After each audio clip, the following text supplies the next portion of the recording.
পুলিশের গাড়িতে আগুন, ভাঙচুর, রণক্ষেত্র ময়নাগুড়িতে গ্রেপ্তার 20 জন। শ্লীলতাহানির অভিযোগ। প্রতিবাদে পথ অবরোধকে কেন্দ্র করে রণক্ষেত্র ময়নাগুড়ি। পুলিশ জনতা খণ্ডযুদ্ধ। পরিস্থিতি নিয়ন্ত্রণে আনতে পুলিশের লাঠিচার্জ, ফাটায় কাঁদানে গ্যাসের সেল। রণক্ষেত্র জলপাইগুড়ির ভোটপাট্টি এলাকা।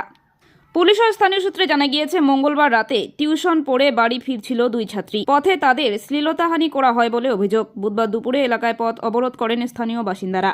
অভিযুক্তদের গ্রেপ্তারের দাবি, পাশাপাশি এলাকায় মেয়েদের নিরাপত্তার দাবি তুলে পথ অবরোধ করে বিক্ষোভ দেখাতে থাকেন। খবর পেয়ে অবরোধ তুলতে যায় পুলিশ। তখন পরিস্থিতি আরও উত্তপ্ত হয়ে ওঠে। পুলিশের উপর চড়াও হন বিক্ষোভকারীরা। পুলিশের গাড়িতেও চলে ভাঙচুর। মূলত পুলিশ প্রশাসনের বিরুদ্ধেই ক্ষোভ উগরে দেন তারা। পরিস্থিতি বুঝে বাড়ানো হয় কাঁদানে গ্যাসের সেল। অভিযুক্তদের দ্রুত গ্রেপ্তারের দাবি জানিয়েছেন তৃণমূলের ময়নাগুড়ি ব্লক সভাপতি শিবশঙ্কর দত্ত। তবে গুজব ছড়িয়ে উত্তেজনা ও পুলিশের গাড়ি ভাঙচুরের ঘটনায় 20 জনকে গ্রেপ্তার করেছে পুলিশ। কিন্তু কালকে রাত পর্যন্ত পুলিশের কাছে কোনো অভিযোগ জমা হয়নি। আজকে হয়তো অভিযোগ জমা হচ্ছে বা হবে। অভিযোগ জমা হলে পুলিশ নিঃসন্দেহে তার ব্যবস্থা নেবেন। কিন্তু ইতিমধ্যে সাম্প্রদায়িকতার একটা বিষ ছড়িয়ে দেওয়ার চেষ্টা করছেন কিছু মানুষ। তাদের সম্বন্ধে সতর্ক থাকতে হবে। আমি যতটুকু জেনেছি, সকাল থেকে আজকে এই দুপুর পর্যন্ত বিভিন্ন সময় দফায় দফায় একটা সমস্যা হয়েছে এবং বিভিন্ন জনকে বিরক্ত, বিভিন্ন জন নানা জায়গায় এই ঝামেলার মধ্যে জড়িয়ে গেছে। পুলিশকেও কিছু লোক এই সাম্প্রদায়িকতার বিষ ছড়িয়ে দিয়ে মানুষকে উত্ত্যক্ত করবার চেষ্টা করছেন। পুলিশ সেখানে শান্তি আলোচনা, নানা রকম আলোচনা করছেন, যাতে পুলিশের তরফ থেকে বোঝানো হচ্ছে যে আপনার কমপ্লেন দিন, নির্দিষ্টভাবে আমরা ব্যবস্থা নিচ্ছি। কিন্তু কিছু লোকজন এই ব্যাপারটাকে অন্যদিকে ঘুরিয়ে দেওয়ার চেষ্টা করছে। তো আমরা অবশ্যই ঘটনার নিন্দা করি, কিন্তু যারা সাম্প্রদায়িকতার বিষ এই বিষয়টাকে নিয়ে ছড়াবার চেষ্টা করছেন তাদেরকে ধিক্কার জানাই।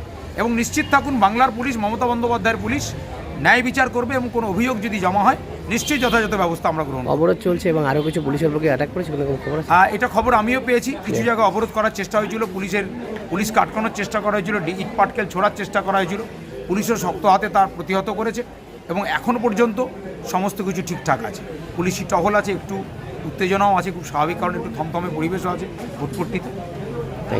আজকে ভোটপট্টি ময়নাগুড়ি থানা আন্ডারে কিছু লোক এখানে রোড ব্লকেট করেছিল নিজে কিছু রুমার্স ফেরানোর জন্য। তো সেই জন্য যখন পুলিশ এখানে রোড অবরোধ তুলতে এসছে, তখন কিছু লোক পুলিশের উপরে এখানকার পাথর বটল ছেড়েছে। তখন পুলিশ ওই অবরোধটা তুলে দিয়েছে। তার মধ্যে এখানকার পুরো স্থিতি স্বাভাবিক আছে, সব লোক এখান থেকে বেরিয়ে গেছে, পুরো ঠিক আছে। যারা পুলিশের উপরে আক্রমণ করেছিল আমরা অ্যারেস্ট করে দিয়েছি। এর মধ্যে আমাদের দুটো পুলিশের গাড়ির উপরে পাথর ফেলেছিল, যারা কাজটা ভেঙেছে। আর বাকি আমরা এখনই কন্টিনিউ এরিয়াতে পেট্রোলিং হচ্ছে, সব শান্তিপূর্ণ আছে। এটা কোনোভাবে কোনো ঘটনা এখানে হয়নি। আননেসেসারি রুমার্স দিয়ে এটা পথ অবরোধ এখানে কিছু লোক করেছিল, যারা ইচ্ছা করে করেছে, তাকে আমরা চিহ্নিত করতে পেরেছি। আর উপরে আমরা কেস করবো আর অ্যারেস্ট করবো। স্যার, কতজন এই ব্যাপারে আপনারা মানে আটক করে আমরা মোর দ্যান 20 লোক অ্যারেস্ট করে নিয়েছি অলরেডি। আমাদের রেডস কন্টিনিউস চলছে। আর যারা এর মধ্যে যুক্তিক ছিল, ইচ্ছা করে যারা এখানকার শান্তি ভঙ্গ করার চেষ্টা করেছে, ওনাদেরকে আমরা চিহ্নিত করে পেয়েছি, সবাইকে অ্যারেস্ট করবো। স্যার, কতজন পুলিশ আহত আছে স্যার? এখন চলছে। আমরা যারা গাড়ির মধ্যে আমাদের ড্রাইভার ওগেরা ছিল, যখন পাথর মেরেছে, তো সেটা আমরা হসপিটালে পাঠিয়েছি। আর এখন স্থিতি একদম স্বাভাবিক আছে। আমি সবাইকে বলছি আপনার মাধ্যমে কি কোনো গুজবের উপরে কথা শুনবে না। কোনো ধরনের এখানে কোনো ঘটনা হয়নি। এরা রুমার্স ফেরিয়ে এখানে ইচ্ছা করে এরা এই গণ্ডগোল পাকানোর চেষ্টা করে।